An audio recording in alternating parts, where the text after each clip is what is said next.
Hi, this is Paul, and I'm doing a series on Jordan Peterson's biblical lectures, and this is some commentary on Biblical Series 3 in Peterson's series. You can see it down here, and this is the third video I'm doing on that, so hence this is 3C. A number of you have asked about numbering of these. And I'd done one already on Sam Harris, Richard Dawkins, memes, and extended phenotypes and religion. And I want to continue on to the next comment that Peterson made. Here it is. But the density of these stories, I do really think still is a mystery. It certainly has something to do with their impossibility to be forgotten. You know, and that's actually something that could be tested empirically. I don't know if anybody has ever done that. And I've made comments in other of my videos that this is something I'd really love to see him test empirically too, because what is it about certain stories that get remembered? What is it about certain events that get triggered? The whole Kathy Newman incident. When something like this just catches everyone's attention and all of us together know it, well, that's when we're getting into Jung's collective unconscious and where this goes. Because you could tell naive people two stories even equal length, right? One that had an archetypal theme and the other that didn't, and then wait 3 months and see which ones people remembered better. It'd be a relatively straightforward thing to test. I haven't tested it, but maybe I will at some point. But anyways, that's all to say that I'm very excited about this lecture because I get an opportunity to go over the story of Adam and Eve and the story of Cain and Abel, and I hope we manage both of those today, and maybe we'll get to the story of Noah and the Tower of Babel as well, but I wouldn't count on it. And now with the hindsight of history, we know he's not going to get anywhere near there, but that's okay. Not at the rate we've been, not at the rate we've been progressing, but that's okay. That's no problem. There's no sense rushing this. All right, so we're going to go. Before we do that, I want to finish my discussion of the idea of the psychological significance of the idea of God, and I've been thinking about this a lot more. You know, because, of course, this lecture series gives me the opportunity and the necessity to continue to think. And, you know, And that's true. And I've, you know, in terms of this discipline for me, and now I've always got another video hanging over my head, but this has given me the luxury and necessity to think through these things and requires a discipline that I probably wouldn't have if I weren't doing this. It certainly is the case. So the hypothesis that I've been developing with the Trinitarian idea is something like that the Trinitarian idea is the earliest emergence in image of the idea that there has to be an underlying cognitive structure that gives rise to consciousness as well as consciousness itself. And so what I was suggesting was that the idea of God the Father is something akin to the idea of the a priori structure that gives rise to consciousness. Now his comment here on the Trinity and that timing is interesting because, you know, the doctrine of the Trinity, pastors and scholars will say something like the doctrine of the Trinity is in solution in the Bible, but it's not there present yet. And you see that in some instances of, for example, the end of the Gospel of Matthew, they're worshiping Jesus, and you'd have to step and say, well, why are a bunch of Jews worshiping Jesus? That's a problem. That's an inbuilt part of us, so that's our structure. You could think about that as something that's been produced over a vast evolutionary time span, and I don't think that's completely out of keeping with the ideas that are laid forth in Genesis 1, at least if you think about them from a metaphorical perspective. And it's hard to read them literally because I don't know what, you know, there's an emphasis on day and night, but the idea of day and night as 24-hour diurnal, you know, daytime and nighttime. Okay, and this is where we're going to spend a lot of time talking about this word he used literally. You'll find it was used by Tim Lott when he's trying to figure out what Jordan Peterson believes, which is what I dealt with in my last video that I put up on Monday. And we're going to have to come to terms with this word literally. And here he says, yeah, literally, you know, Genesis 1, you've got the day and the night. Is that talking about literal days and nights? Interchanges that are based on the earthly clock seems to be a bit absurd when you first start to think about the construction of the cosmos. So it just doesn't seem to me that a literal interpretation is appropriate. And I mean, it's another thing that you might not know. And again, we're going to get into Origen in a minute because this is something that comes up early because almost anybody who reads the text says, how can you have day and night and you don't have the sun and the moon that are made yet, because I think if we go back and talk about John Walton, we'll talk about the fact that what we really see created in day one is time, because he calls the light day and the darkness night. Well, why doesn't he call the light light? And that, of course, kind of launched John Walton on a mission of exploration. No, but many of the early church fathers, one of them, Origen in particular, stated very clearly, this was in 300 AD, that these ancient stories were to be taken as wise metaphors and not to be taken literally. Like the idea that the people who established Christianity, for example, were all the sorts of people who were biblical literalists is just absolutely historically wrong. I mean, some of them were, and some of them still are. That's not the point. Many of them weren't, and it's not like people who lived 2,000 years ago were stupid by any stretch of the imagination. And so they were perfectly capable of understanding what constituted something approximating a metaphor, and also knew that fiction, in some sense, considered as an abstraction, could tell you truths that nonfiction wasn't able to get at, unless you think that fiction is only for entertainment. And I think that's a big mistake to think that. Okay, so now we're going to jump into some of this here, and yeah, let's get into the PowerPoint. So, well, we have to come to terms with this word literal, because it's one of these words that everyone literally imagines they know what it means, and nobody seems to, because the word itself is quite a bit more slippery. The application of this word to biblical interpretation is by no means self-evident, and this is not a small debate, as you can even peruse my comments. Most of the people seeming to watch my videos aren't necessarily biblical literalists, but there are a few out there, and you make your comments, and we can talk about that. But most have what I'd call a shibbolethic, low-resolution confessional attachment to the word. Well, what do I mean by that? Well, shibboleth comes from an Old Testament story where basically they'd use the ability of a certain group, they'd use their language, accent, and the ability of a certain group to say a certain word to decide what tribe they were from, and based on whether or not they could say this word, they would kill them at a ford. It's low resolution because, and this is going to get into some other things that I want to talk about with Peterson and in terms of society, because we have all these shibbolethic low resolution tests for each other. Sometimes they're called litmus tests. And so one of the things that you find very quickly in conversations about the Bible is well, I take the Bible literally. And I think, well, okay, well, we should talk about that. In fact, we should talk a lot about that. But someone would say, no, there's nothing to talk about. I take it literally. And I think, well, why don't you please define for me what you mean by literally? Well, it means what it means. Well, it always means what it means. But by what? By what do you mean?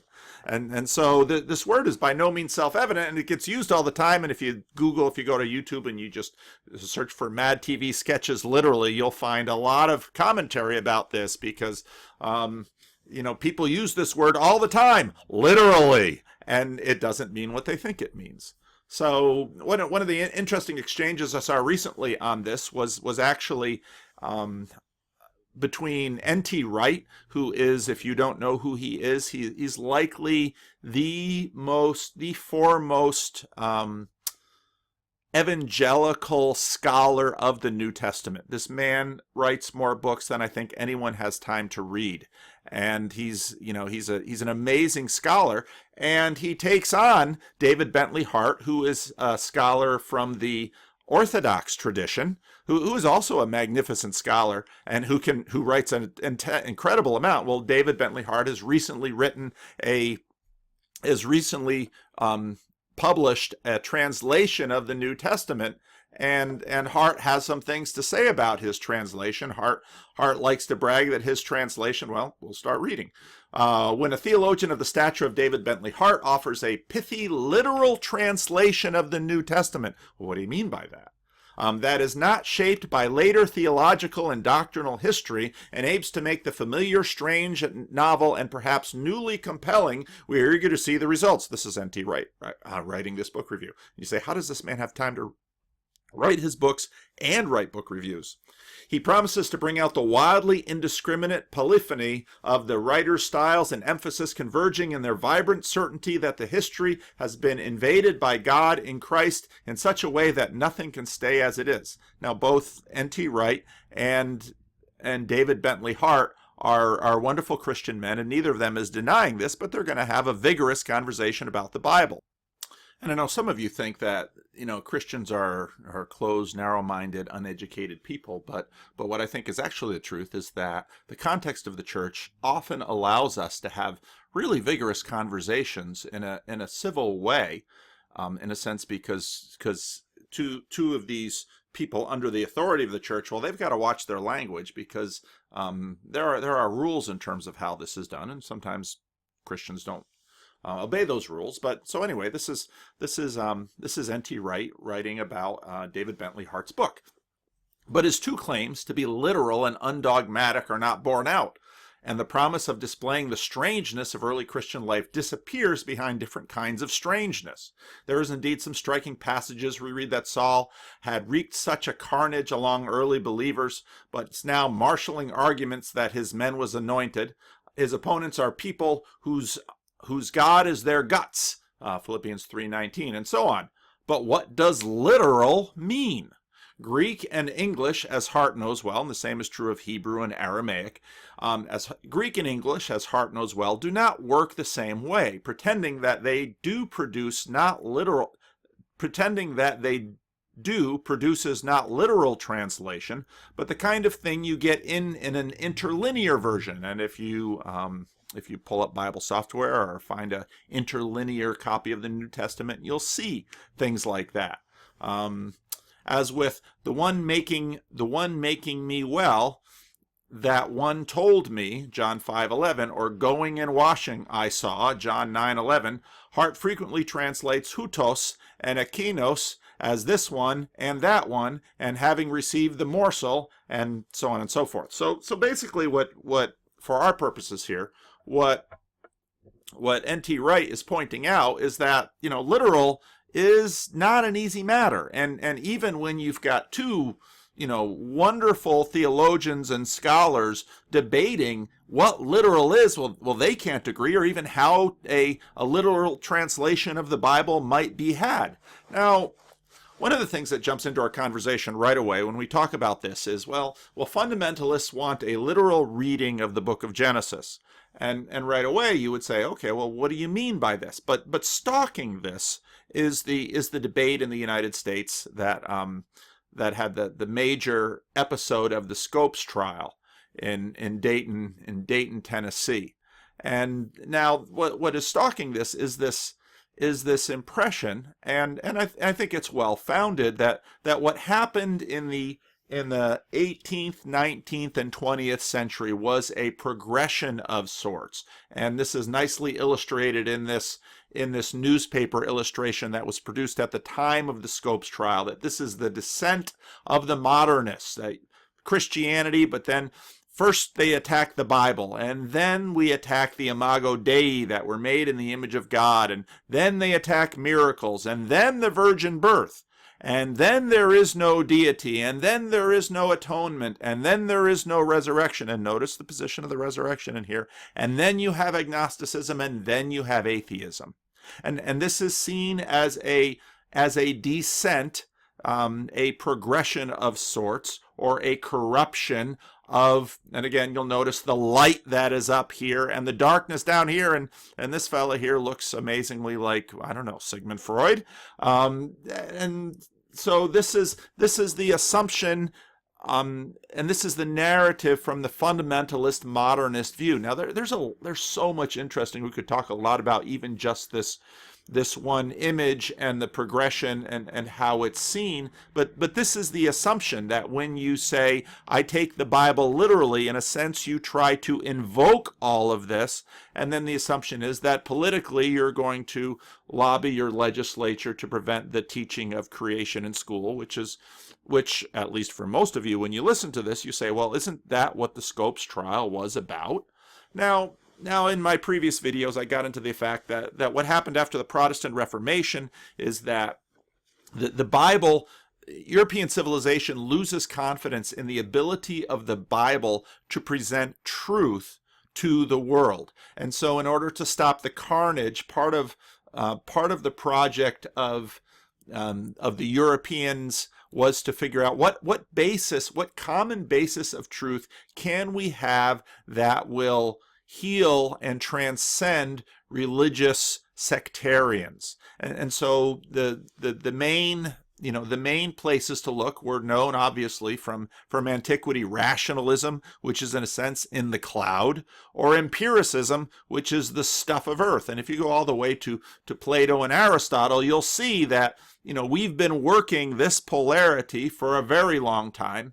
And it got to the point again that Nietzsche was able to declare the death of God. Now, and so what you have in modernity is in a sense a system that says there is public truth and private faith. And if you believers, theists out there, believe that, for example, abortion is morally wrong, well, then you should, you can decide not to practice abortion for yourself, but don't make it illegal for the rest of us.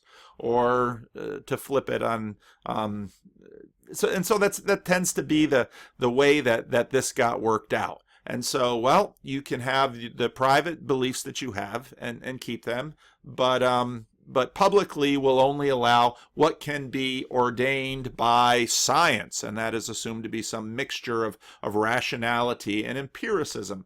And so then, in a sense, what is literal is public. And well, what do we usually mean by literal? We usually mean something which is objective, or physical, or something we can lay our hands on, or something we can measure, something non-subjective in terms of science. And again, Peterson talks about how science intentionally from the start strips out the subjective. But what we're beginning to see now at this late date is that there's a lot of what's going into the public sphere which doesn't seem to be which seems to be faith-based. And my tradition in particular has long recognized the power of presuppositions in terms of shaping what we believe to be public and what we believe to be private. And really what Peterson is getting at is this underpinning. This is part of his entire agenda. Because what we mean here as literal is a view of history. And you could remember the photograph of Elian Gonzalez and how everyone looked at that photograph and saw different things. And my son, who looked at the Newman interview with Jordan Peterson, said, yeah, but people will watch that thing and people will see different things. A friend of mine who came into the ministry in the Christian Reformed Church a few years before I did, at one of his examinations in the church, one of the questions that was in vogue at that time was, well, if there was a video camera in the garden, what would the video camera capture? Or would the serpent's lips move? And you might say, well, if a serpent is speaking, I don't know how the serpent would speak. Well, maybe if you watch Harry Potter, you can look at the Slytherins there. And this is why the fundamentalists fight so hard for literalism and how they understand literal with respect to history. And what the fundamentalists often don't realize is that, in a sense, they are participating in the modernist project. They have already conceded to their enemies that literal is historical in the way that they are assuming history to be. And so therefore, even though they are fighting for Genesis 1 being seen literally, they have already conceded the war, in a sense, to the modernists, and now they're trying to fight it on the modernist terms, and that's what they will lose. Now, and the reason they're doing this is because they very much want to have the Bible recognized in the public square. And so the line of argumentation is that if we can validate the Bible as a historical text on a par with other historical texts or other scientific texts, then the Bible will be respected in the public square, and then our other issues and agendas will have to be accepted, and we can move them forward in the public square. And we're going to talk a little bit about agendas a little bit later. Now, Few fundamentalists recognize, however, that their demand for biblical literalism has implicit within it a concession to materialism. And I think again about Brett Weinstein's base reality comment that he made in the Joe Rogan Jordan Peterson video. And this is why many will say, if you lose a physical snake in a physical garden with a physical Adam and Eve, you lose a physical resurrection. And that's a very important point, and one that is worth considering, because Christians have long, stated the foundation of their religion on this physical resurrection of Jesus. And now, quite frankly, I agree. But we're going to have to have a conversation about what does physical mean. And in fact, I think the New Testament, I would argue from the New Testament that what we see in the resurrection of Jesus Christ is creation 2.0, and that in fact in his resurrection Jesus bears with him the flesh of a renewed creation. Now, I will have to get into that quite a bit more, but I can't get into that right now, but that'll give you a little window in terms of what I see. But what you'll notice is that, and when I have conversations with people who really want to camp on this word literal in terms of Genesis 1, and I know this is going to get me a lot of comments, but hey, let's not be liars. I'll try not to be a lying pastor. I'll tell you exactly what I think. I think those who want to who really camp on literalism in Genesis chapter 1 have some issues to contend with that they usually don't contend with.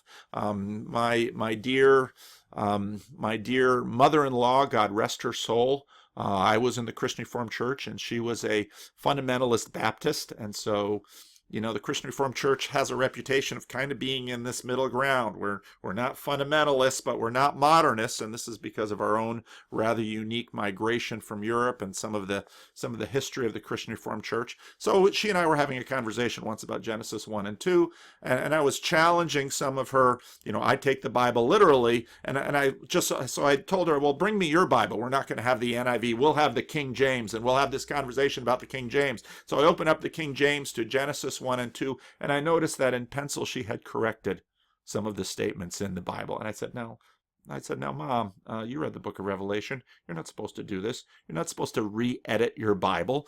But the problem that many have when they want to take Genesis 1 literally, in the sense that they're talking literalism, is that there are issues with it. And one of the first places you can go is, in fact, Genesis 1, verse 6.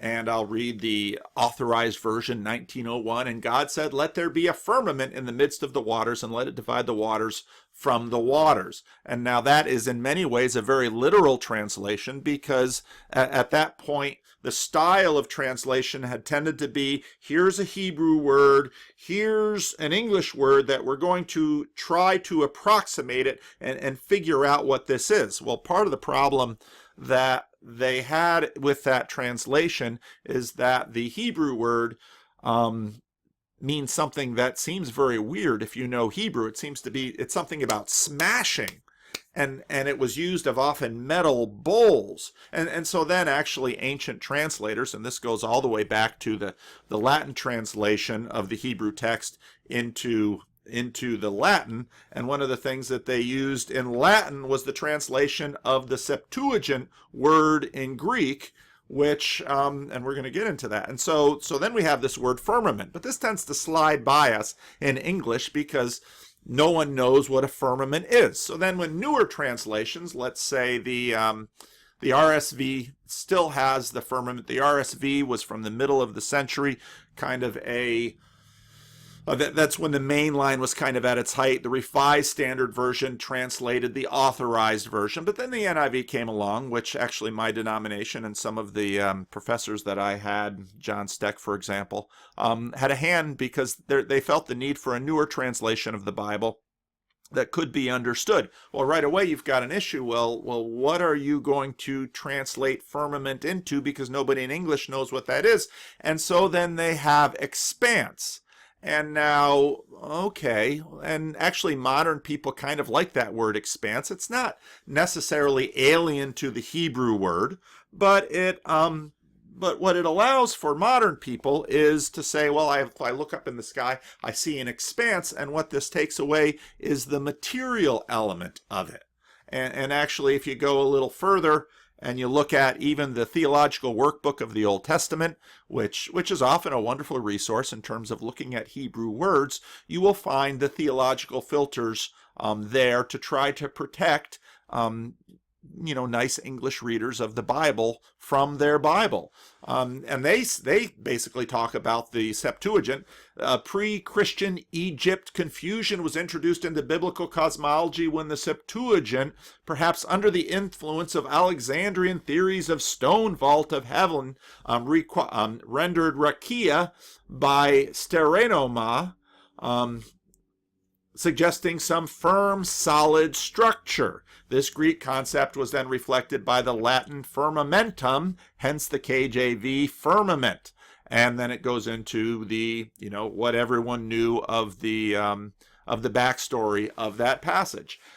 Well, again, if you read John Walton, and I agree with John Walton, you either have to say, well, that firmament just means expanse, and that's the sky, and so God made the sky, but then you have a problem a little later in the text, because what he does is he puts the sun, the moon, and the stars in the firmament, and you really haven't talked about the waters. And so often when I'll talk to people who really like to take Genesis 1 literally, I'll ask them, well, where are the waters? And they'll say, the water's the cloud. I'd say, well, your first problem is no ancient person would necessarily connect waters with clouds. And the second problem is that basically in the world of the ancient Near East, we have a pretty good idea what those waters were because everyone else believed in them too. And then my question was, well, when the space shuttle went to the moon, did they have to go through the waters?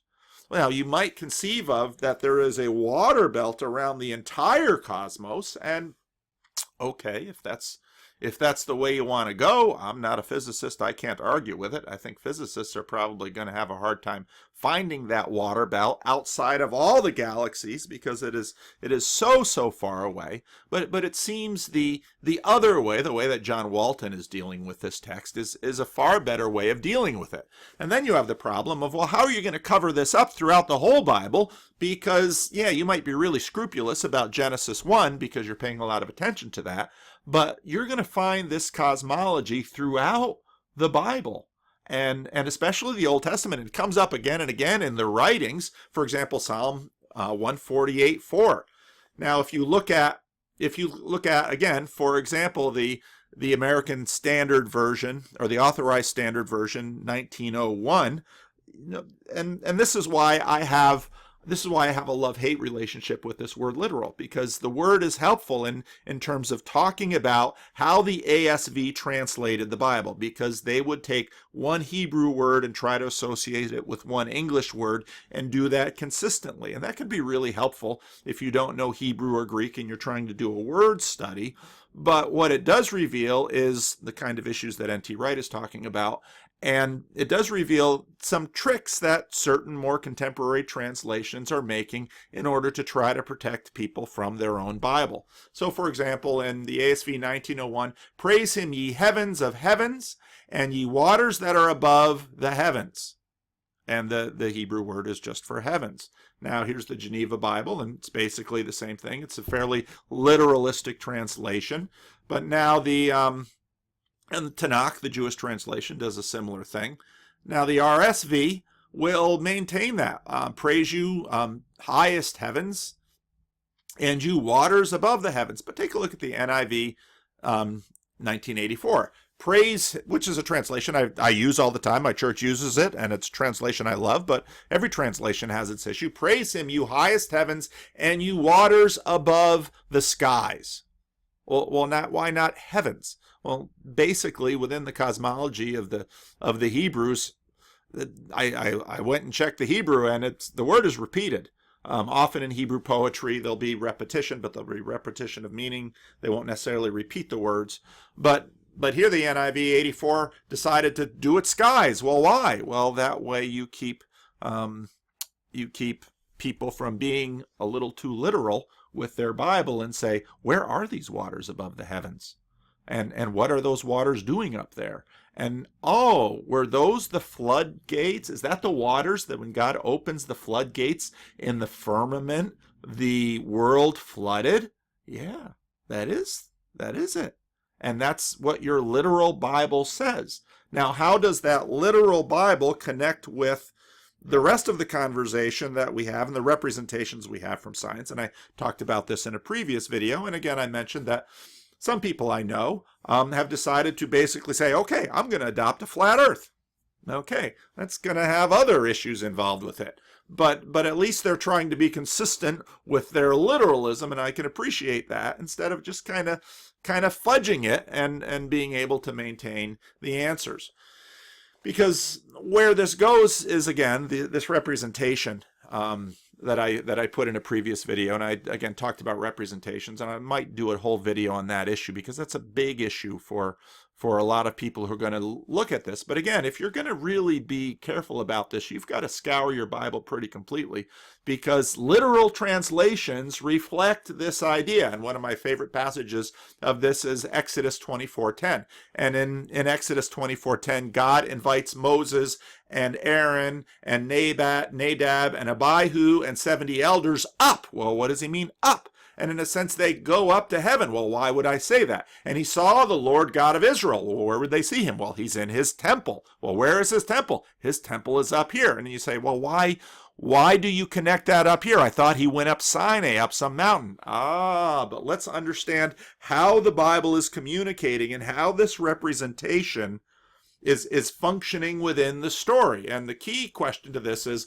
under his feet was something like a pavement made of lapis lazuli. Well, what's that?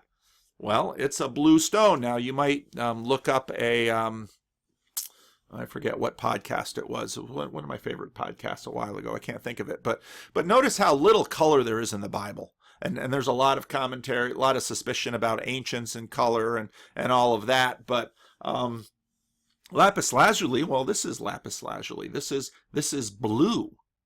And notice, well, where would the blue come from? Well, this is the floor of heaven, which is above the waters, which are above the firmament. You can see here the firmament springing leaks, and that gives us rain, or at least the floodgates of God. This is how God controls the rain.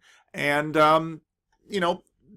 Moses and Aaron and Nadab and Abihu, in a sense, brought up to heaven. And they are welcomed into the throne room of God. And the temple of God in heaven will, we imagine, look like the temple in Jerusalem. We talked about the temple in a previous video, and we get into this. Now, if you look at translations, and they saw the God of Israel, and there under his feet were paved works of sapphire stone, as it were, as it is were the very heaven for clearness. What are they talking about? Now, there's a very literalistic translation. Now, the NIV is going to try to clean this up again. So the NIV 84, under his feet was something like pavement made of sapphire, clear as the sky itself. Well, why would that be clear as the sky? Because for them, it was the sky. In the NIV 2011, the pavement made of lapis lazuli. Well, now we get the name of a stone. As bright blue as the sky. Now the NIV is trying to give what they call dynamic equivalence in there. Clear as the sky itself from NET. So does sky help us here? Well, the thing is that I think the connotation here is that Moses and Aaron and Nadab and Abihu and the 70 elders are at the control room of earth where God gives them the law. That is how this is going. Now, let's return back to Jordan Peterson and his social political agenda. His social political agenda is basically this: Western civilization and all its benefits are threatened when we lose the Judeo-Christian underpinnings. And he gets this from Nietzsche, Solzhenitsyn, Dostoevsky, and this is where we get into his debates about free speech and the Imago Dei. He doesn't call it the Imago Dei. This is God. Peterson talks about this in terms of human privilege, that people are privileged over, let's say, the rest of the animal kingdom, and this is where we get our sense of human rights. And he would also say that, scientific, and this is Jonathan Haidt's big issue, the preservation of science relies on us keeping this. Well, what does that mean? Well, what Jonathan Haidt, Brett Weinstein, Sam Harris, and many others in the scientific community, even the atheist community, are basically saying what we have happening as Jordan Peterson would call neo-Marxist postmodernism, my assertion is that what this really is a new civil religion. And it has replaced the old civil religion that was put in place to fight the Soviet Union. And then in a little gap, we thought, well, maybe we can get rid of religion. But I think Peterson is dead on right when he says, no, when you get rid of religion, you just don't get rationality. When you get rid of religion, you have mythology running amok. People will make up their own mythologies all over the place. And so in a sense, Peterson's main agenda is to say, look, we cannot rebuild Nietzsche's vision that somehow we can make a new mythology. We can't do that. We better keep going with the mythology we have, and what we'd better do is tinker with this mythology, maybe correct it in some places, but this is what we have to keep working with because this actually works. And what we're seeing right now happening in our culture is that pushing this mythology away means people are introducing other mythologies which say things like, well, I can be whatever gender I want to. If my gender identity is Shirley Temple and I think I'm a 6-year-old girl who's tap dancing on the good ship Lollipop, well, this is what I can be. And again, this gets into David Brooks' book, The Road to Character, and this gets into a lot of other conversations, some of which I've put in my previous videos.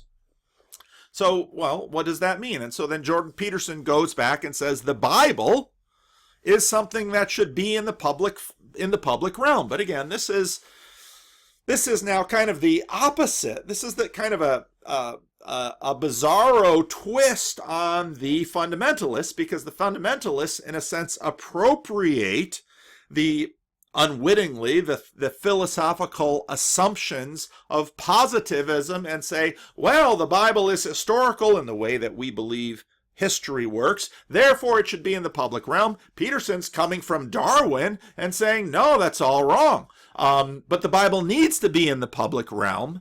And I think, and now he's offering some ideas, I think the Bible is mythologically true, and Peterson gets that through Jung.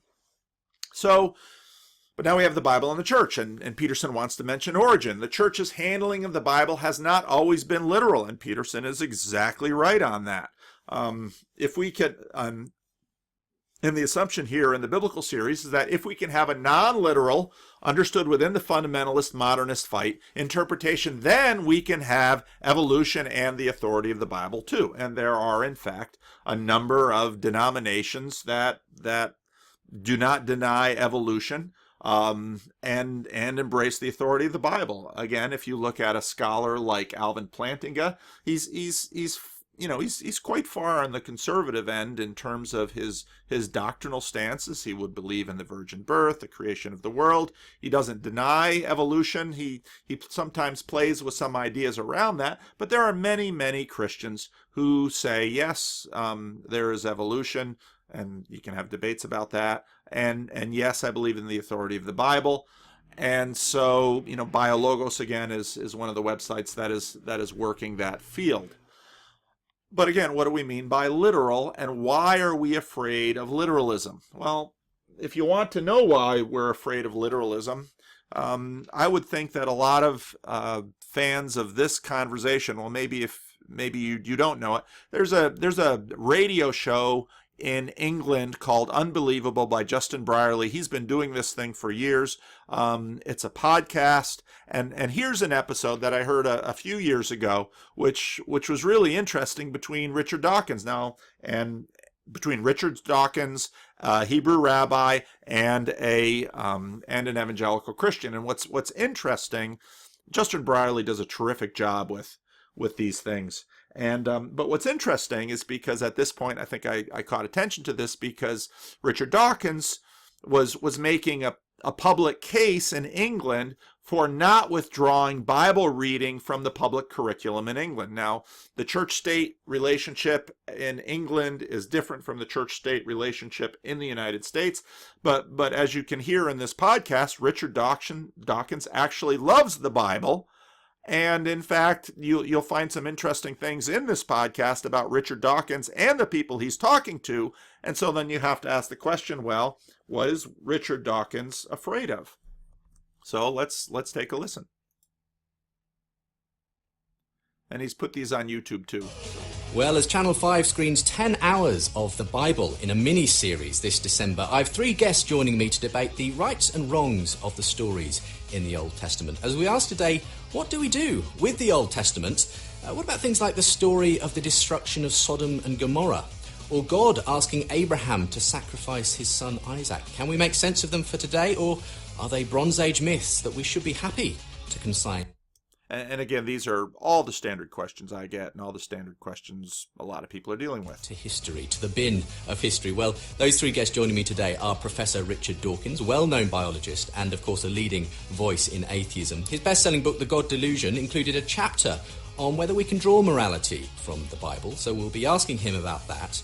His latest book is his autobiography, An Appetite for Wonder. Chris Sinkinson is a Christian pastor and lecturer in the Old Testament at Moreland College. His new book, Time Travel to the Old Testament, aims to show how the books of the Old Testament are realistic and relevant for today. Rabbi Josh Levy is from the Northwestern Reformed Synagogue in London, also known as the Alith Synagogue. He's part of Reformed Judaism as a movement, and is an occasional speaker and commentator on radio and TV. And So you have Richard Dawkins, a rabbi and a pastor, walk into a radio show. Saying for the record, as if you're listening to this on a Saturday afternoon, we are pre-recording today's programme, and so there are no Sabbath rules being broken in order for Josh to join us on the programme today. A very warm welcome to all of you, gentlemen. Thank you for being with me today. Thank you. Thank you. Thank you. Richard, let's start with you, someone I've long wanted to have on this programme. So thank you for making the time to join us today. First of all, would you want to just give us a little bit of background? And if people want the full story, of course, they can buy your latest book. But you kind of embraced atheism really in your late teens, was it? Yes, I suppose you could say that. But that's not got a lot to do with what we're talking about, which is the Old Testament. Indeed. Which you can appreciate as a work of literature, and I do. Yes, I mean, you've been familiar in that sense with the Bible from a young age, haven't you? Yes, indeed. Yeah. And what sort of an impact would you say the Bible had on you as a youngster, and how did your views develop on it over time? I learned the stories of the Old Testament. I learned the stories of Genesis about Abraham, and the stories of King David and so on. As a child at school, I seem to have had a near photographic memory in those days, and almost seemed to know them by heart.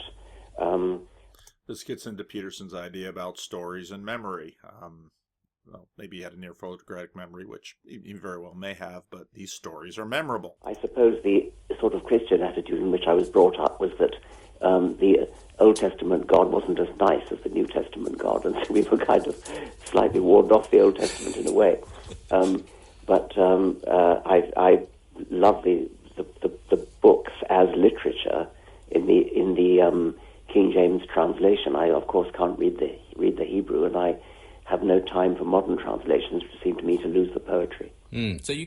Now, again, here he loves the King James translation. He has no time for modern translations because he enjoys the poetry of the Bible. You can appreciate, as it were, especially in the King James translation, that there is a beauty of sorts to aspects of the Bible. There's certainly beauty in the English. I'm aware that the books that made it into the canon are a pretty arbitrary collection. Notice arbitrary. And not to be treated with actually much more reverence than any of the, or many of the other books that didn't make it into the canon. Well, something we could certainly open up in the course of the discussion today. Now, I understand you haven't had a chance to watch it, but throughout December, Channel 5 is airing a mini-series, in fact 10 hours altogether, of Bible stories. What do you think about that? Do you welcome people becoming familiar again with those Old Testament stories and so on? Yes, well, I haven't seen the programme, as you say. I will make a point of watching it in future. I do welcome it in the sense that it's a part of our literary heritage in this country, indeed in our English language. And you can't appreciate English literature without being familiar with some of the phrases, indeed many of the phrases. I think in The God Delusion I had a couple of pages solidly packed with phrases from the Bible which are familiar, proverbial, and you can't really take your allusions without them. Many people are probably not aware of the fact that they do come from the Bible, many of them from the Old Testament. So you encourage people to be familiar with the Bible, even though you obviously don't necessarily agree with all of the contents therein? Yes, I do. I encourage people to be familiar with the Bible for literary and historic reasons. You also, of course, can't understand history unless you are familiar with the religious tradition of our country and other European countries. Okay, well, thank you for joining us on the programme today, and we're going to be getting into some of the issues that you outlined, several years ago now in The God Delusion, when you spoke about some of the moral issues, especially in the Old Testament in Scripture. Two other guests joining me in studio today to discuss this whole area. Okay, and I'm going to jump up a little bit ahead in the conversation. Let's go to the next link.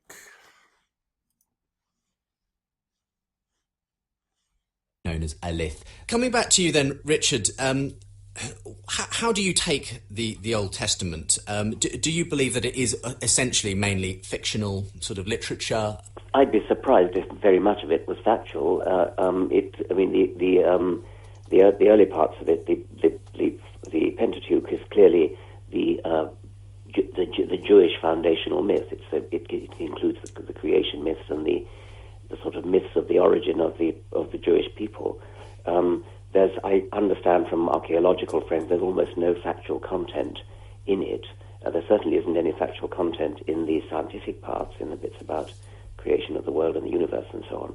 And I suspect there's rather little factual content in the stories of Abraham, of the exile in Egypt, of the escape from Egypt, the Egyptian plagues, and so on. So it is a collection of myths. They happen to be Jewish myths. Some of them are inherited from earlier peoples like the Sumerians. As myths, they are fascinating. I mean, myths all around the world are fascinating. All three of us happen to have been born into cultures which were immersed in this particular Jewish myth, as opposed to the myths of the North American Indians, or of the Chinese, or of the Indians, or South Sea Islanders, or any of the other myths, or Africans, any of the other myths that we could have been brought up in. So there is really no reason at all to be talking about the Jewish myths any more than any of the other myths around the world. And this is where you'll get into the question of, should the Bible be in the public space? If it's in the public space, in what way should it be in the public space? And now here Richard Dawkins essentially saying, well, it's important to our history, it's important to our culture, but in terms of functioning as a mythological, as basically a myth, and I don't mean this as fictional, and Peterson is right when he talks about fiction, but as a governing document for us. And he's saying, well, it's arbitrary. Any of the other myths could, are there, and so there's no reason for it to be privileged. All of them are anthropologically interesting, but that's it. You're looking a bit pensive there, Josh, in response. Well, I mean, I can understand why Richard would say that. As a Jew, obviously, I come to those texts in a very particularistic way, which is they're my foundational myths. That is, I am necessarily in relationship with them if I am going to live as part of a Jewish religious and cultural life. So they are the foundational texts of my people. They're the formative stuff of the religious and cultural life that I lead. I mean, as it turns out, I doubt that Rich and I will disagree very much on issues of historicity. What we're going to differ on, I think, is probably whether or not that text continues to enrich people's lives. Okay, and so now this is a Jewish rabbi from a Reformed Jew. Now, Reformed Judaism and Reformed Christianity, the branch of Reformed Christianity that I'm from, those are two very different things. And my understanding, Reformed Judaism tends to be the more what we would call, let's say the modernist, a modernist element of the Jewish community. And so Rabbi Josh Levy here will say to Dawkins, well, historically I can be with you, but for us this is much more of a formative document for us, and this informs us because, okay, this is my ethnic particularity of Judaism, and so this is something we hold dear. We can understand why you don't necessarily, but this is then kind of our ethnic deal. And as a Jew, it clearly continues to enrich my life. It is the foundational myth of the people of which I'm part. It's the formative stuff that I do. It's my poetry, my story, the source of the legal code which then came to shape my religious and cultural practice. So as a Jew, I have a very particularistic relationship with it. Go ahead, Richard. Well, presumably you would agree that if you happen to have been born in China or India or Fiji or somewhere, you would say, well, the Fijian myths are the myths of my people, the Indian myths are the Hindu myths are the myths of my people. I mean, you recognize the arbitrary accident of the fact that you happen to have been born into a Jewish household. And we're going to have to talk about this argument, because the pluralism argument is a very interesting one, and Dawkins is basically making it, and in response to Rabbi Levy's argument that, hey, I'm a Jewish person, and so this is important to my heritage. And Dawkins says, of course, everybody has something important to their heritage, but who you were born with is arbitrary. Now, whenever you hear that argument, now take a step back and ask yourself, is there a you that is not you? Well, what do I mean by that? Well, could Paul Vanderklay have been born a young blonde girl in the 19-teens and then had a movie career that sang songs like On the Good Ship Lollipop? Would that have been Paul Vanderklay, or would that have been Shirley Temple? And so there's this funny thing about the pluralism argument that imagines myself as someone that I'm not. But, I often hear that argument and say, yeah, but then I wouldn't be me. In other words, history is a kind of thing that I am me, and yeah, there's commonalities between me and other people, and there's lineages and all of this, but it's a strange argument, but I almost never hear anybody point out the strangeness of that argument. And I'm also going to have to make take another shot at the pluralism argument, but that's basically the conversation they're working now. And in a minute, the evangelical's going to jump in, because he's going to want to more keep the Bible in the public conversation and make arguments for that. And that's why these are the myths of your people.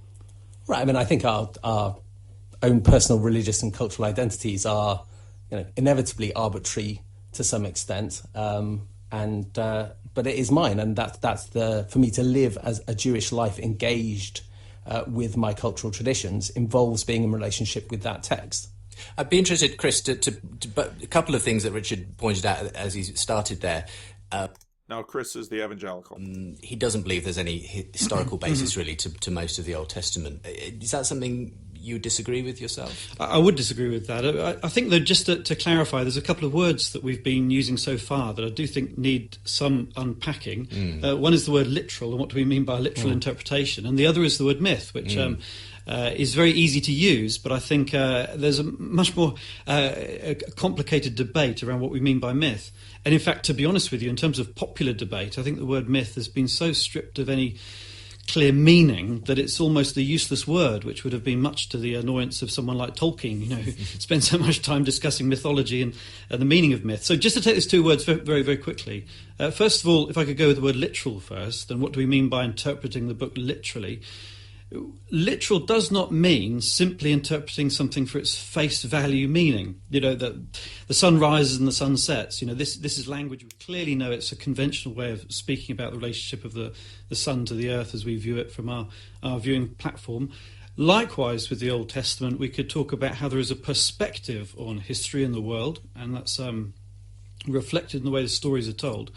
So to interpret the Old Testament literally doesn't mean always taking it at its face value. It means taking it seriously for the kind of literature it is.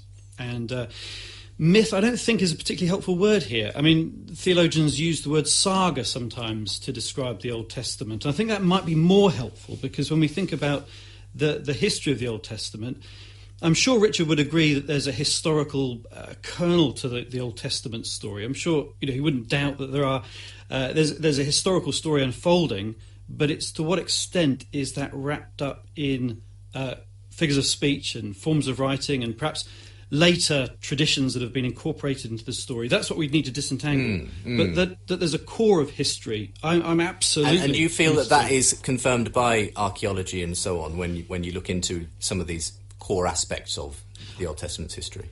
I do. I've been involved in an archaeological dig in Israel and for a couple of seasons, and what I'm aware of, I don't know which friends Richard was talking to at Oxford, but there really is a wide open debate here. I mean, you'll have archaeology doesn't provide a discipline where things are coming up from the ground, date stamped. I mean, until you get to coins anyway. They're not date stamped with a record of who said what to who. Archaeology provides evidence which can be ambiguous, it needs explaining, and so there's a very vigorous debate going on in archaeology right now, and there are those who hold to a minimalist position and would suggest that there's very little evidence at all for the events of the Old Testament, but there's a very significant number of archaeologists, a very significant number, who would argue for what's sometimes called a more maximalist approach to reading the evidence. People like William Dever or Kenneth Kitchen. Sorry, I mean, Do you disagree with that? well, I don't disagree with that. I mean, I do think we need to be very careful about two things. One is, That's the rabbi again. perhaps the really fundamental question is whether historicity matters. Whether actually, no, this is not a history book. That's not its function. It's not a science book. No, notice how the conversation has gone towards history. Because why? Because in our philosophical frame, history is the determiner of what can be in the public realm. And so, well, how does myth then? Is myth allowed or not allowed in the public realm? And again, this gets very much into Peterson's agenda. It is a people's grappling with their identity, their story, their experience of the world around them, that then came to inform other people's doing of that same thing. So for me, I'm, as it happens, deeply unconcerned with historicity. That doesn't bother me at all. In other words, the rabbi is saying, and now again, a reformed rabbi is saying, well, that doesn't, I don't care about history. I just take the myth, and if I find the myth useful, then so be it. But then you have to ask the question, well, how is this myth actually governing? And so now we have questions of, well, history and authority. And that's exactly when you have the coupling of history and authority, it's then you say, okay, now we're within our public frame, because only what can govern is historical, and now we're going to have to deal with, well, authority and myth and history, and how do all these things in fact relate? I do think we need to recognise also that the Old Testament is not a unity, that there are different books within it doing different things. Clearly, there are points in the sort of pseudo-historical books at which the Old Testament is describing events that we know took place, because we have evidence, we have quite a lot of it in the British Museum, which describes the event taking place. But the Bible isn't doing history, it's doing theology. So, and I would hear that and say, that's true. The Bible isn't doing history, it's doing theology, but I'm more with the evangelical scholar that's saying, yeah, but the Bible is working an interesting relationship between history and theology, which I think is actually the relationship that we have going on now. When Jordan Peterson and Ms. Newman have an interview, well, that's history, but then there's also theology. And Connor, I forget his last name, I can't pronounce his last name, he writes for The Atlantic, wrote a terrific piece today about, why isn't anybody listening to Jordan Peterson? Oh, because there's this habit of interviewing, and this habit is on Fox News, and it's on MSNBC, and it's on Channel 4 England, and, is the job of the interviewer to basically score points, ideological points for the crowd, or is the job of the interview to illuminate and perhaps challenge the thoughts of the person being interviewed? And how do you get that balance right? When the Babylonians rampage and destroy Jerusalem, we know that happened. We know that the Bible is describing it, but the Bible is doing theology. It's seeing that in terms of reward and punishment and behavior. It's doing a different thing. And again, if you want to listen to my Old Testament classes on my church YouTube channel, what was the relationship between the book of Ezekiel and history? What is the relationship between the book of Daniel and history? Very clearly, and this gets into the question of the resurrection, very clearly the Bible wants to make claims about history. Because in a sense, let's say if you read Harry Potter or Lord of the Rings, and any other fiction, they are trying to inform reality, but I think it's really hard to read the Bible and not say, this book is making claims about the future. You're like, oh, I don't know about that. I mean, the second coming, he's been away a long time. The resurrection of Jesus, that there'll be a general resurrection. How do we talk about that? Can we talk about that in the public sphere? Richard, coming back to you, do you think that the Bible has, the Old Testament especially, any value in terms of a moral dimension that it may cast upon now you're life? changing the subject, and that's an interesting change. Well, I just wanted to, we'll Dawkins is no dummy. He's a very smart man. cover a variety of subjects, hopefully. I agree with Josh that historicity doesn't really matter, but I think I put it in a slightly different way. And again, when he says historicity doesn't really matter, oh, no. You're pretty clear on the Bible not being historical. You might say the Bible is not historical, but do you really mean historicity doesn't matter? It doesn't matter because you wouldn't be bothering to ask the question about the, say, creation myths or the tribal myths of the Incas or the Aztecs. They are interesting, they're fascinating myths. But you wouldn't be having a debate to say, is there any historicity in the stories of sun gods and things? And now we get to the question of regard. Do we privilege the Bible in any way greater than the myths of the Babylonians or the Incas? The only reason we're bothering to ask the question about the historicity of the Jewish myths is that we happen to have been brought up in them. But they are not special. They are just tribal myths like any other. Well, they're not special. We're brought up in them. They're tribal myths just like any other. You're making a pretty big claim about all tribal myths. Chris, could I make a distinction there? Because, you gave a very helpful description.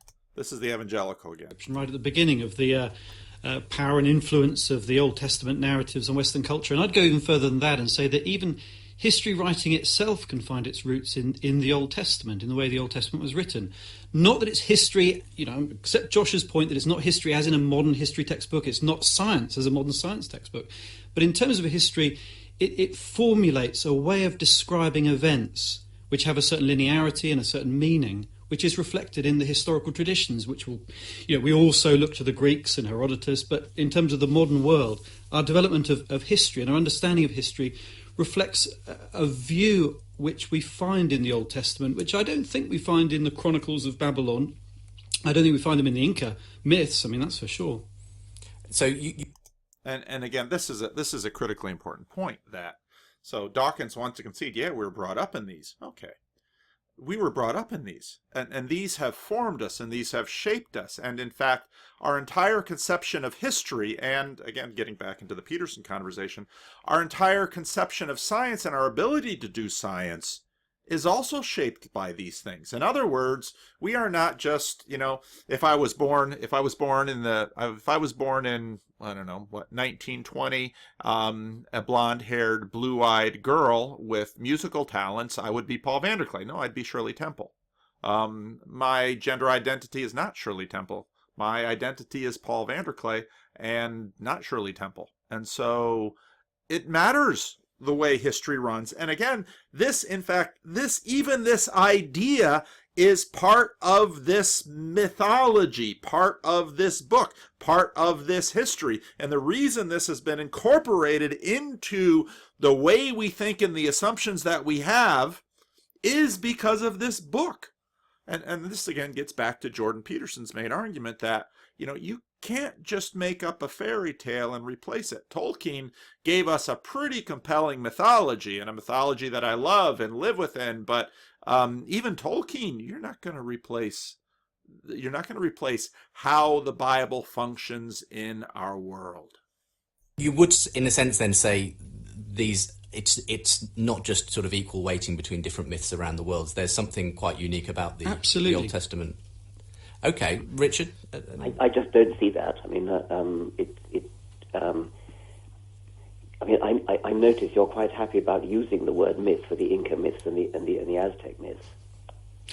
Yes, I'm not saying that the word myth. I'm using it because you used it to describe their stories and legends, and I do accept there is a category called myth. I just want to define it very carefully. I think myth does not have that rooting in linear historical progression, no. And that's where I think our modern understanding of history has a much more of a reliance on the Jewish tradition than would have come out of the Inca mythological cycles. Stories which aren't rooted in time and place. I mean, we find that in the great Hindu epics as well, which, again, are not rooted in time and place, not concerned with the genealogies and the locations and who was king when, in the way that the Old Testament narrators were. Yes, Richard, and then we'll bring in George. Well, that may be so. I mean, I don't think it's a very, I don't think it's a very deeply important point. If it's so, I suspect the same is probably true of some other mythologies. I don't want to make a big thing of it. But how much mythology have you really read? Because you really didn't find it important. But it's deeply important in terms of our respect for the historical processes and the development of history as a Western discipline. And that's why this is important. I mean, it's foundational for more than just the Jewish people. It's foundational in other respects. There's so much of the Old Testament which is taken to be historical. I mean, both of you gentlemen are sophisticated who don't do this, but the fact is that more than 40% of the American population think that the book of Genesis, including the six-day story of creation, is literally true. And this is a problem which I have as a scientist, and I hope and believe that both of you stand up and vigorously oppose such literalistic fundamentalism. Right, well, but I think that... Now here we have what's behind this. And Dawkins says, hey, wait a minute, I wrote my book because these 40% of Americans who believe that the book of Genesis is literally true, I have to stand up and oppose this, and I hope you two will stand up and oppose it with me. Now on one hand, okay, I understand now, your social agenda is pushing you writing this book. I get that. Now, one of the things I'd really love to talk about at some point is why we imagine standing up and opposing something. I mean, in some ways, Richard Dawkins here is like a social justice warrior who just has to be out there and advocate and protest and make their voice heard, because this is how to change people's minds. Is it really? Is this how people's minds are changed? Did either Jordan Peterson or I can't remember, is it Kathleen Newman? Were either of their minds changed by that interview? I think we all learned a lot through it, but what's going on with this? And Dawkins again in this radio show, and you can listen to I'll put the link to it. Will go, again and again say, well, you two aren't the kind of people that I'm having my conversation with. I want to convince those fundamentalists in the United States who don't believe in evolution. And so you write a book called The God Delusion, and you really imagine anybody's going to read that and say, oh, gosh, I was just going to my Baptist church and the Bible, the God Delusion. I'll read this. It's wrong. I'll give it up. People don't work this way. And so why keep trying this way? So let me get back to the PowerPoint. And so basically what you're left with is with these subtraction stories that Charles Taylor talks about in A Secular Age. I'll say read A Secular Age, and it's not an easy read, and it's very, very long. But there's this popular conversation that's, well, the Bible keeps proving wrong. I mean, everyone in Galileo's time believed that the Roman Catholic Church said via Genesis. Well, what did the Roman Catholic Church believe during Galileo's time? Was it Genesis or was it Aristotle? Do your homework. Look back into these things and ask critical questions instead of just buying the subtraction story, because what you will see is that the story is far more complex than this idea that, well, we used to just have the Bible and now we have science. Now that might be a subtraction story for some people who grew up in a fundamentalist church and they heard all of this stuff, that these evil people at university who believe we came from monkeys, they're horrible people, they're deluded. Then they go to university and discover they're not horrible people. They're not deluded. They've got some really good reasons for what they believe. Well, the flip was partially given because of the story they were told first, and then they discover they're not horrible people. It's kind of like, well, I believe there two friends of mine lived across the hall at college. One grew up in Pakistan, one grew up in India. And the grandmother of the Pakistani would always tell him, don't turn your back on him. He'll put a knife in your back in the middle of the night. And these guys had been friends since high school and were college roommates. And, this is what goes on. So ask questions about the subtraction story. And then again, looking at the pluralism argument, few see the implicit humanist foundation beneath this argument. And what does this mean? This says that, well, the pluralism argument says that basically, the Jews have their story, the Christians have their story, the Muslims have their story, the Hindus have their story. They're all human stories. Okay. Well, why do you put all humans on the same plane? Well, it's the Imago Dei. That grew out of the Jewish Christian story, that people are people and they ought to be treated with privilege and respect. Well, where do you get that foundation? In his image, he created them. Man and woman, he created them. That's where this foundation comes from. Well, if you had the Inca myth for your foundation story, would you have the Imago Dei? Would you have us being image bearers of God? Or would you have, the gods need propitiation. Let's say you had Aztecs. The gods need propitiation, so we're going to do human sacrifice. The content of these stories matters, which is one of the foundational things that Peterson has been trying to say. And so what's really interesting is that Dawkins basically says, and if you go on in the story further, say, well, just accept modern morality. Oh, okay. But whose modern morality? Modern morality of 2018? What, from the right or the left? Well, there's a great deal of commonality between them when we compare them, let's say, to morality in the Islamic world, or morality in the developing world, and all these other different tribal. Whose modern morality? And what basically Dawkins is saying, accept my morality, which is wonderful, but let's get back to your pluralism argument. Why should we accept your morality and not another morality?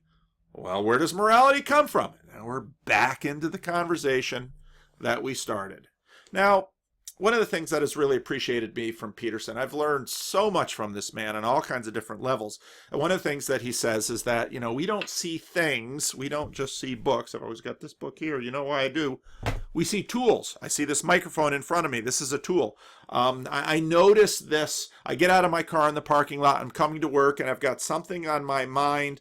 And I see the director of the child care center, and I know I've got to talk to her, so I stop and say, hey, Crystal, let me talk to you about something, have the conversation. And after that conversation, I'm ready to go into the building, and I remember that some of my deacons were going to meet here and do something.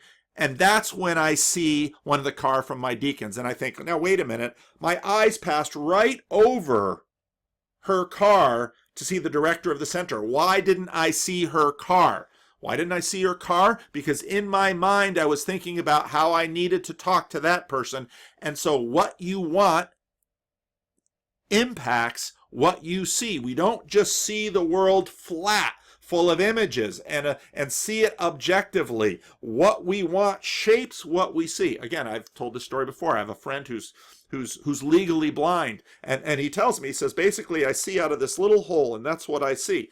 But I also know that what his mind does is fill in the blanks, because sometimes if I wear dark things and I move up next to him quietly, he'll just jump because I popped into his view. It's like I dream of Jeannie. Poof, I'm in there. Well, we see tools. Well, what does that mean? Let's talk about the Scopes trial a little bit. Because I know most of you say, well, you see at the Scopes trial, that proved that the schools should teach evolution. And I do agree that the school should teach evolution. That's the prevailing scientific paradigm. And if you're going to go to university and you're going to get an education and you're going to be a doctor, you had better learn all this stuff and you'd better learn the prevailing paradigm.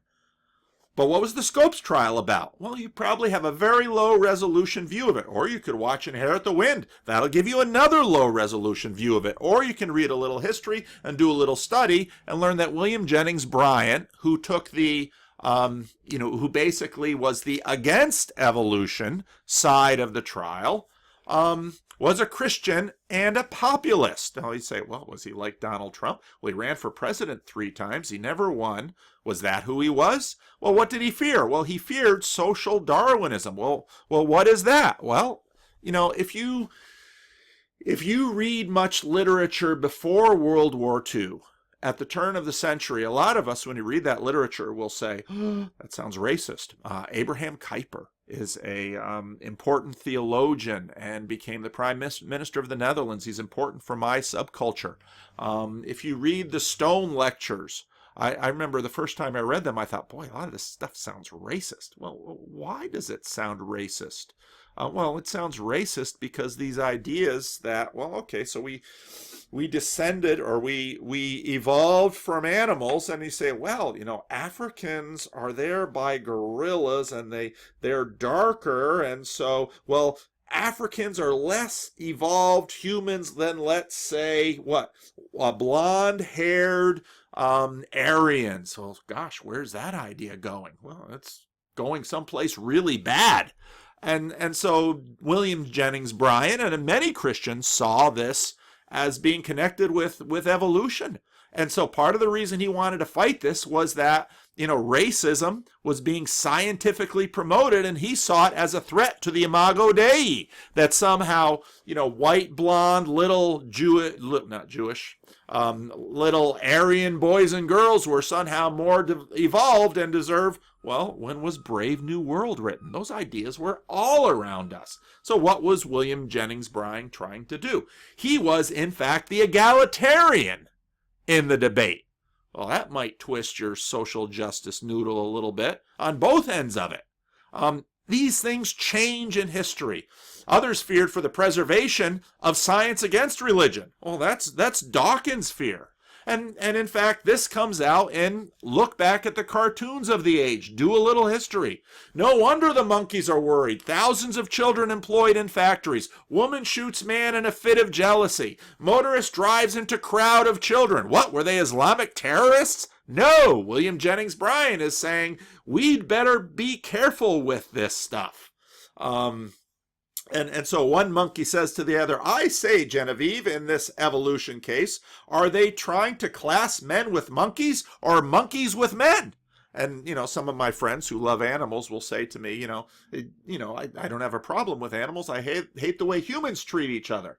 But they've apparently never watched a cat toy with a mouse. So, where are we going with this? What are we talking about? Then if you look at William Jennings Bryan a little closely, you say the context between evolution and Christianity is a duel to the death.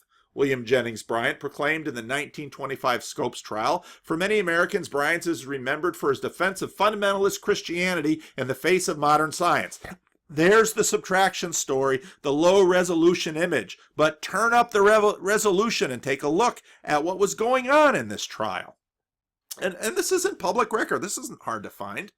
For many Americans, Bryan is remembered for his defense of the fundamentalist Christianity in the face of modern science, evolution and Darwinism. But Bryan's career and his life spoke to a larger cause, the protection of the weakest and most vulnerable Americans from the powerful and the most uncaring forces of modernity. Born in Nebraska in 1860, Bryan launched his political career as a populist Democrat, championing the interests of the workers and farmers bypassed by industrialization. Do you see him in alignment with Donald Trump? You might see him in alignment with Bernie Sanders. Bryan advocated changing the nation's monetary policy from gold to silver, proclaiming, "You shall not press upon the brow of labor this crown of thorns. You shall not crucify mankind upon a cross of gold." He was for abandoning the gold standard for the silver standard. Bryan frequently linked Christian rhetoric with populism, believing his Presbyterian faith. He really did go to church. His Presbyterian faith and his democratic politics to be one and the same. He felt compelled to defend those he thought to be defenseless against the ravages of an unsympathetic modern world. Catapulted onto the national stage after just 2 terms in Congress, Bryan was the Democratic nominee for president in 1896, 1900, and 1906. Despite losing every race, he remained a popular figure. President Woodrow Wilson, where have you heard that name before? I want to take his name down from, Princeton? And, okay, folks, read history. These lines they go in and out. So President Woodrow Wilson named Bryan Secretary of State in 1912, but Bryan quickly found the position to be at odds with his faith. As Europe descended into war in 1914, he staunchly opposed American involvement in the conflict. He later wrote, "In war, science has proven itself an insane genius. It has made war more terrible than before." Brian sounds like a liberal, but he's against evolution. Brian watched the massacre of Europe's youth with horror. He could not send America's future into the same fate on foreign battlefields. Resigning from Wilson's cabinet, this guy had convictions. He resigned from the president's cabinet because he disagreed with the president's policies. Bryant devoted himself to social reform. Is he a liberal? The greatest threat to America's spiritual and materialist future, he declared, was Darwinism and its offshoot, social Darwinism. In Germany, he believed the might is right theories of Darwin coupled with the philosophy of Nietzsche. Oh my goodness. All of this stuff gets connected. The philosophies of Nietzsche to create a malignant offspring. German barbarism. Now read, there's a terrific book on the religious roots of World War I. Read it sometimes. It's not what you probably learned in history class. Fascinating history. In America, social Darwinism allowed rich and powerful capitalists to justify trampling the poor and the weak. It was the poor and the weak, the people Jesus called the least of these. Is he a Christian social justice warrior? Whom Bryant was determined to protect from those who believe that might makes right. His duty to the downtrodden and his innate sense of justice propelled Bryant on his crusade to save public schools from teaching Darwinian theory. Okay, Dawkins. Have at it. Which is it? Whose morality? William Jennings Bryan morality? Where do you have your foundation for morality? How does this play out? Now, watch Peterson again, this time on Being from the Transliminal video. Today. Or they were kind of crowd control tools of elite cynical. Yeah. They're straw man arguments, fundamentally. I mean, one of them is just Marxist. You know, it's like, what are power structures there for? Well, they're there to serve the purposes of the elite. It's like, no, that's one of their purposes. You know, and that monomania, that insane desire for singular causes, to me, that's also the expression of an archetype. It's monotheism in action. It's like, you know, so you... I would tweak that and say it's monarchy in action, and we're gonna have to talk about that again. I'm almost ready to start C.S. Lewis and Miracles, but we've got a lot of prolegoma to do before we get that. This is monarchy. What is archy? Hierarchy, monarchy. Do a little Greek. You see these people who claim to be atheistic. They just invent a new god. Foucault did that with power. Freud did that with sex. You know, if you're smart too, you can take a major motivational drive or system. They're not really drives. They're really personalities. You can take a major motivational personality like power or sex, and you can explain everything on its basis, because every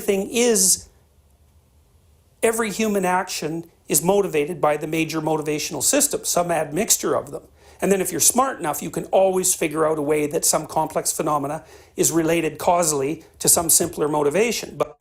So in other words, our motivations are all over the map. But this is exactly why Peterson, in that first video that launches him, says, you know, well, these are my pronouns. What are your motivations? What do you mean, what are my motivations?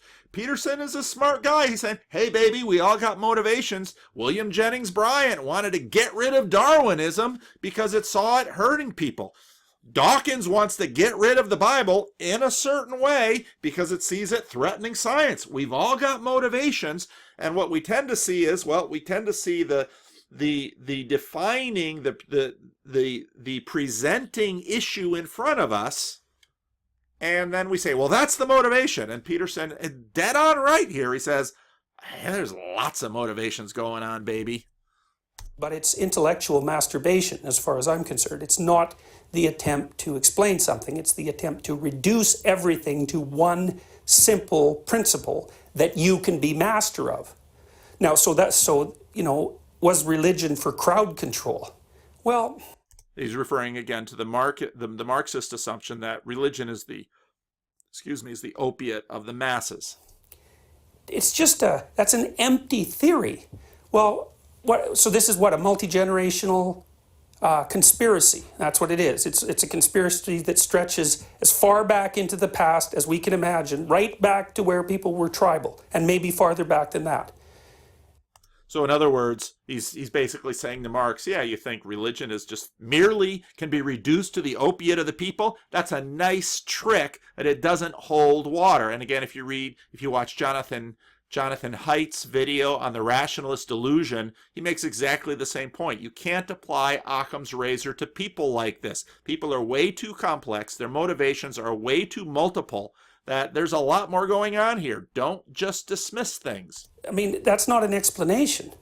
And the other one, the supernatural explanation, well, you know, there are people who think they think scientifically, but they don't because they're not very good at it. And then there are people who think scientifically at a genius level. It's like, well, there are people who think they think religiously but don't, and then there are people who think religiously at a genius level. In other words, you know, Deus ex machina in all the lives of the religious folks that, my gosh, I've, you know, this has happened. God brought me a miracle. Well, maybe he did, maybe he didn't. I just don't think how do we talk about this? It's extremely hard.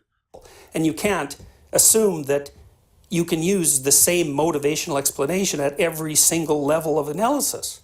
So, yes, there are elements of religious belief that are superstitious, although, you know, that's kind of a sleight of hand too, because if you want to argue that religion is only superstition, you collect up all the superstitions, you define them as religious, and then you define religion as a collection of superstitions. Which is, in a sense, what you do with the Old Testament. You say, oh, there's barbarism in the Old Testament, therefore the Old Testament is wrong. And how we usually, if you watch people long enough, basically you've got, everything's a tool. So we're motivated to see things in a certain way. We're motivated, these are called biases. We all have them, and there's lots of them within ourselves. And we're unaware of them. We're, in fact, more unaware of our own biases than the other people around us are aware of our biases, especially the people that are close to us. And if you've ever been in a marriage, or if you've ever had a parent, you know that. So, you know, it's not very careful articulation of the whole class of phenomena that are attempting to be, that people are attempting to explain. And there's also a big difference between explaining and explaining away. So, well, Dennett likes to explain away things, like consciousness, you know, and you can't explain away consciousness. Well, you can. It depends on how you structure your initial presumptions about the world. You know, so the logos that we were talking about earlier, that's associated with, let's say, articulated truth and the communication of articulated truth, that's basically the prime function of consciousness. And the Judeo-Christian story is predicated on the idea that that is a fundamental element of being. Now, you can structure your world with different presuppositions. So you could say, well, consciousness. Okay. Presuppositions, foundational here. We all have them. Where do they come from? We inherit them about as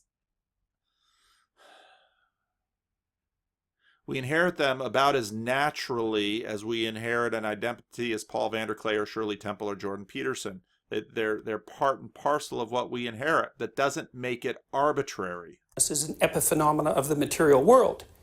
Well, you can make a perfectly coherent and useful set of tools out of those presuppositions, but that set of tools does not cover everything that you need.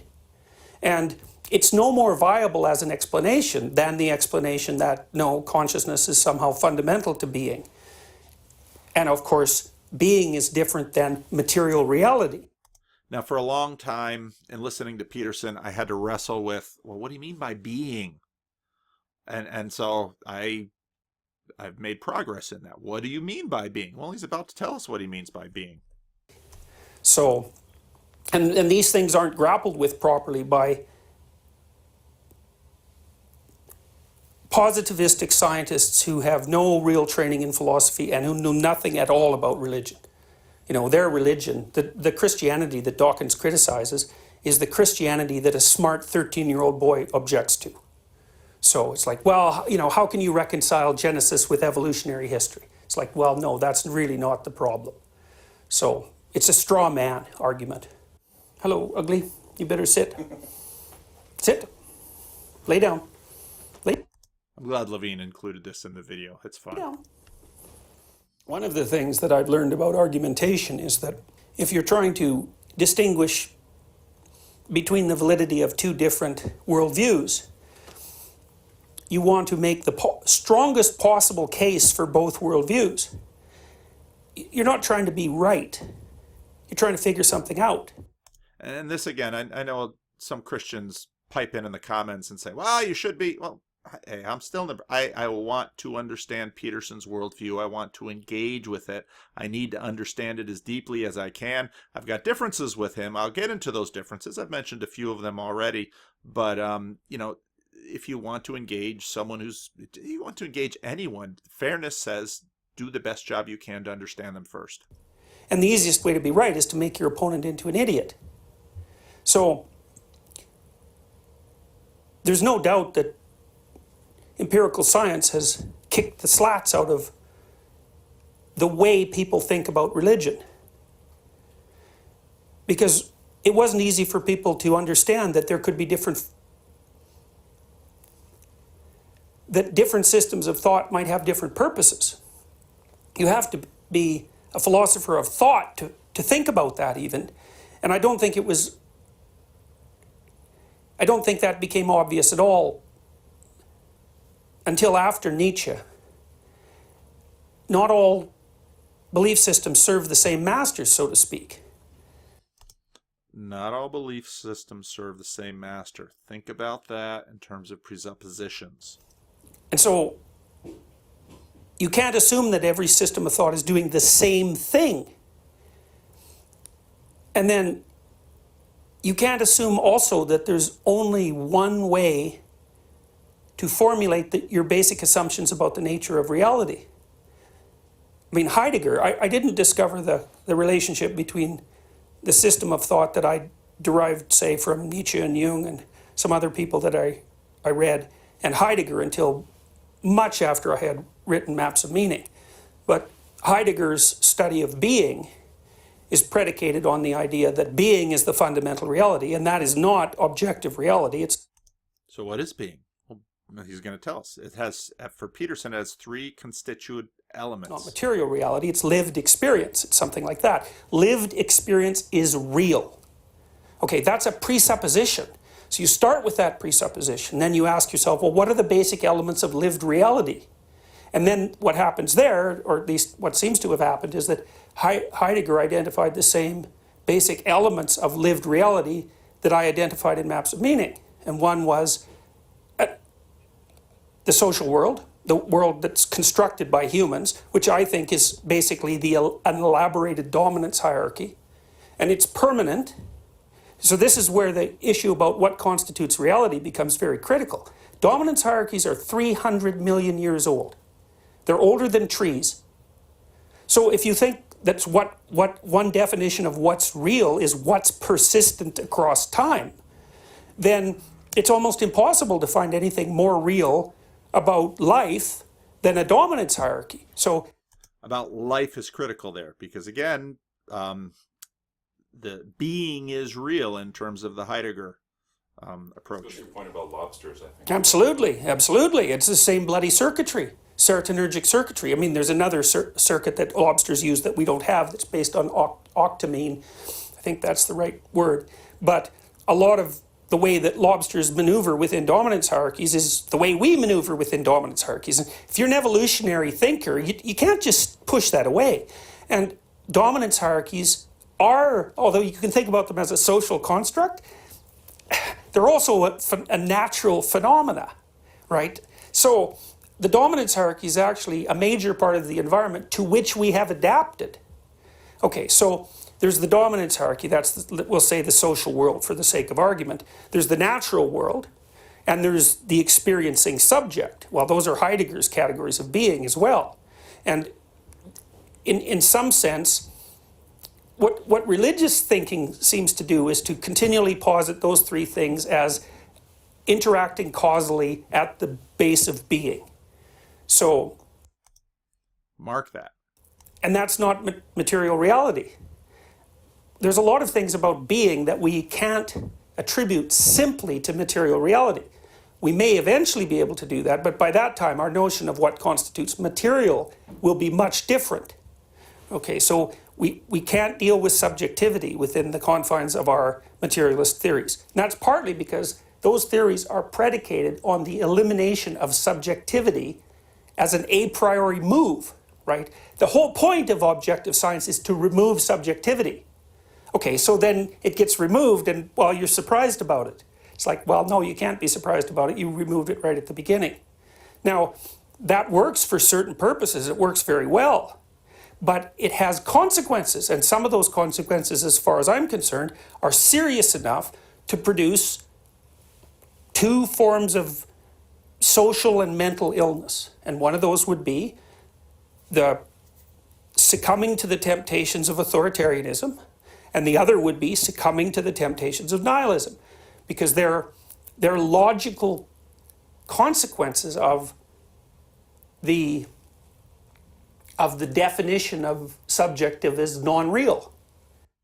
And there, again, is Peterson saying what he keeps saying again and again and again. This is being. So it's constituted by the social world, dominance hierarchy, nuanced dominance at some point, but lobster, serotonin, social mechanism older than trees, the natural world. Now, he uses the word natural there. We're going to get into that word a lot when we get into C.S. Lewis. The experiencing subject, I would say. And religious thinking posits these things as interacting causally at the base of being. And that's right. Well, what is real in age? Now, it's interesting. The dominance hierarchy is older than trees. What about the world of physics?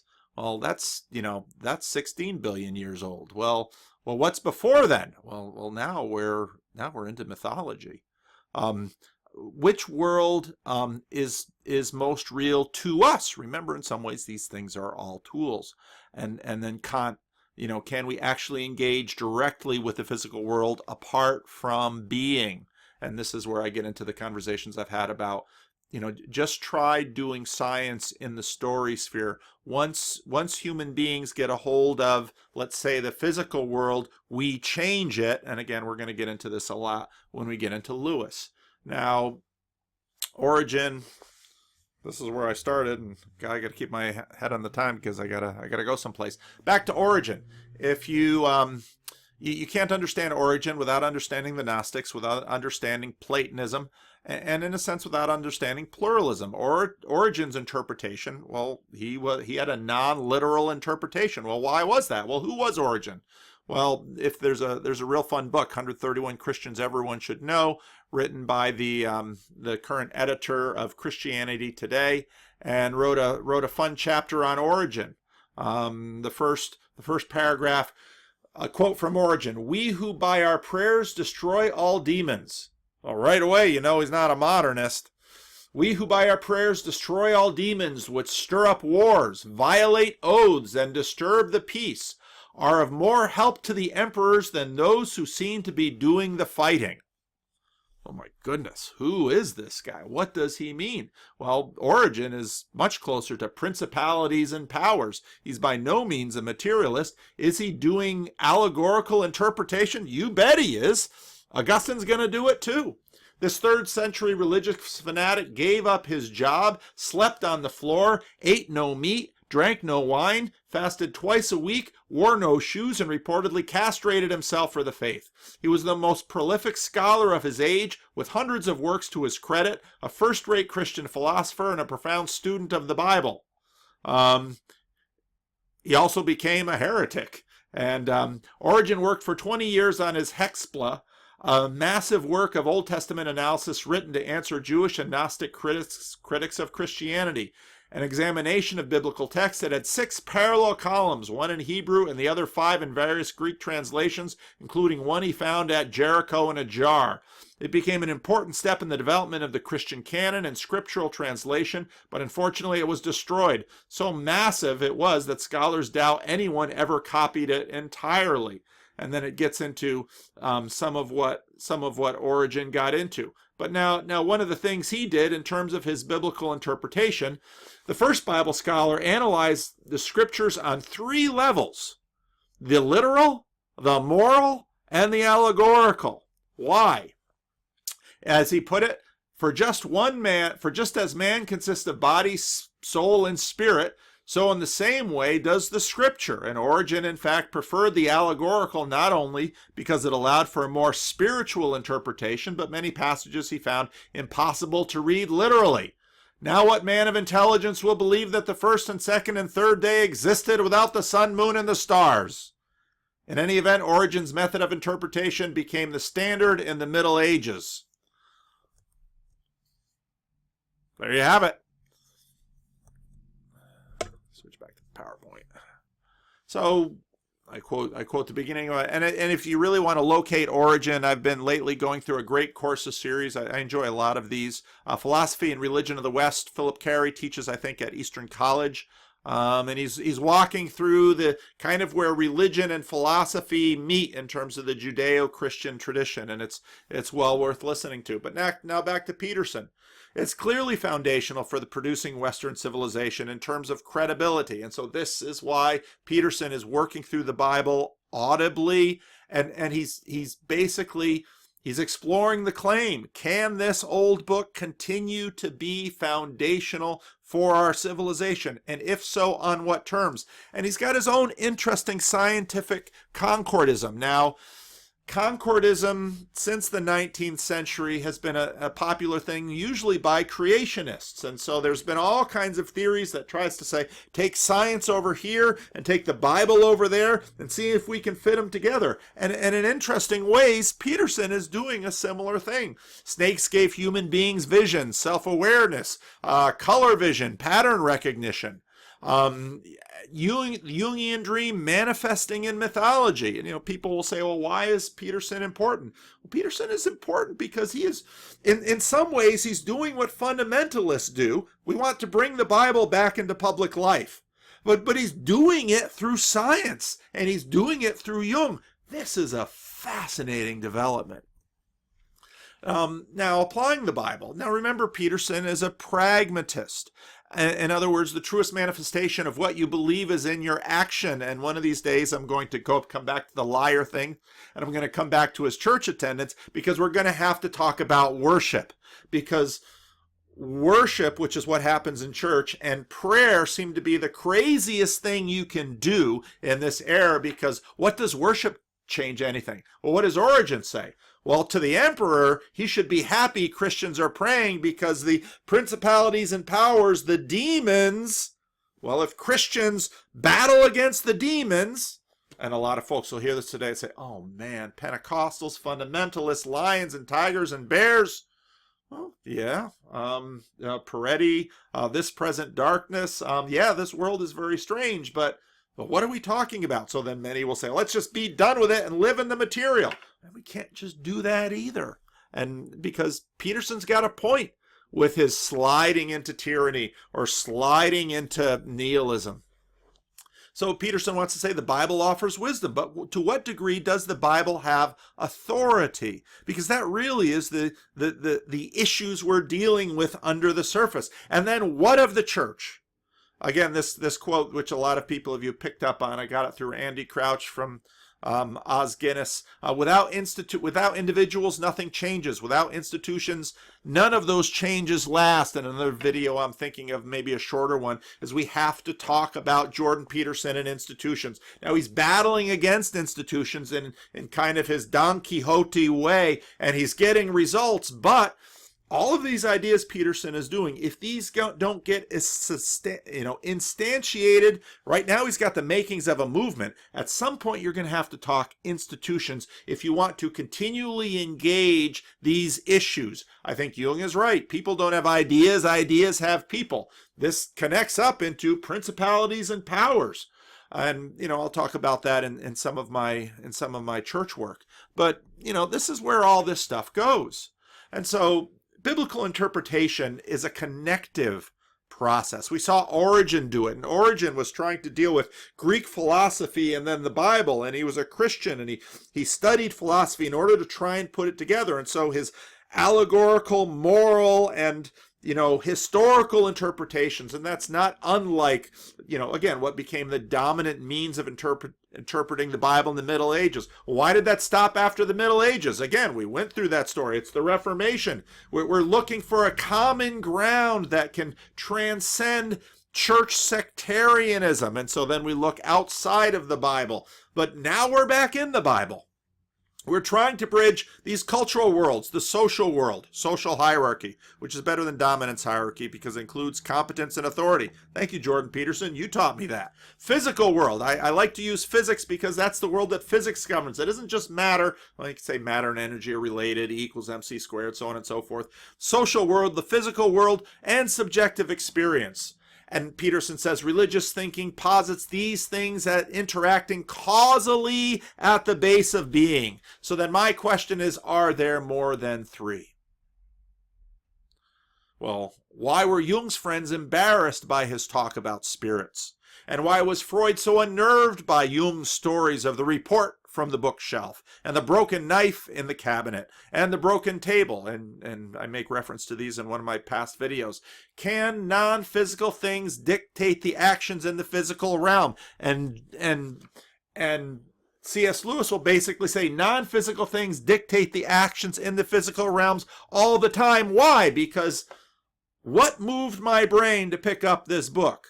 Motivation. Oh my goodness. See, so Peterson is bringing such interesting things into the conversation. And that's why maybe the next video, I've got to do shorter videos because a bunch of y'all, understandably so, don't want to sit through an hour and 2 hours. Some of y'all have sitting through very long YouTube videos integrated into your world, and you can listen to it in different ways. So I've got my shorter videos I want to keep doing. I've got my vlog I want to keep doing. I've got the biblical series I want to keep doing. And I want to start with the C.S. Lewis conversation. And I want to do a conversation with Dallas Willard. So the problem with this project is it just keeps getting bigger, but it keeps getting more fun. So I'm having a ball.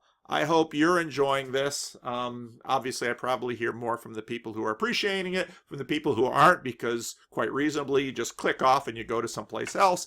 But again, I started this project because I said, I want to do this thing because I have to talk through this stuff, and I need the discipline of having to produce videos and talk to y'all to keep working through this stuff. And I found Peterson so helpful in so many levels of piecing things together, both in terms of the biblical world, in terms of social and political world. And I've stayed away from the politics stuff for the most part, and there are reasons for that, but who knows if I'll get into that. But anyway, so thanks for watching. This was another big one. I hope it was helpful. Leave a comment in the section. I haven't had a chance to read the comments from the last video I'm making. Just a matter of being a human being limited by time and space, but I hope it's good for you because it's been good for me.